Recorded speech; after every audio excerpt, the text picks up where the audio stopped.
we've been discussing together the tea time and the reading in God's Word. But today we're going to talk about giants.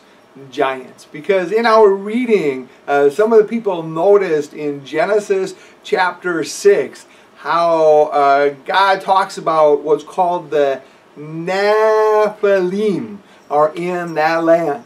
And they had questions about that, so I wanted to share with you. Because God's Word talks about the Nephilim. And I'm going to sign that Nephilim. Because it says there were giants. They were the heroes back then. Well, people ask me, were there giants only before the flood? What about after? Well, if you read that in Genesis chapter 6, it says the Nephilim were there before the flood, but also they were there after the flood. If you keep reading, you'll notice after they left Egypt and before they went into the promised land, God sent the 12 spies.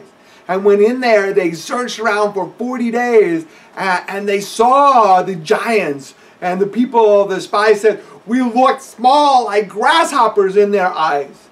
Well, that's also the area called the Anak. But if you remember the story later with David faces one of those giants called Goliath. And that, you can read that story in 1 Samuel. Now, you and I, when we see that, we think, wow. But God, back then, there were variety. There were all kinds of people. Short, tall, just like today. And those were giants back then. The one thing that confused people in that verse is it said that the sons of God married and went to the daughters of men. Now, one of the things sometimes someone asked me, said, does that mean angels came down and married people? No, angels are spirits. They cannot get together with women and have children like people can. And God says that. He says, Jesus said, when you and I die, we will become like the angels, that we will not have children in heaven. But when it talks about the sons of God and the daughters of men, think about that. Are you children of God? You and I are sons and daughters of God, meaning we are believers. And even before the flood, that was one of the struggles, was that the believers, the men, married women who didn't believe. And that's what led to the problems. Same today. You and I have that struggle today. But God's promise is He is with us. God did not give up. He saved Noah and his family. God stays with us.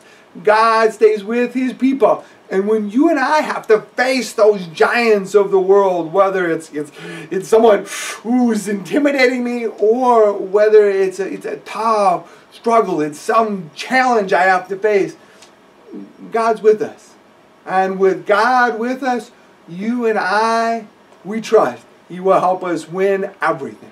So as you read that, if you have questions, send me an email. Let me know, because we discuss those in class and we'll bring them up. And sometimes we'll add extra videos if people want to know more. So I pray God blesses your time and study in His Word.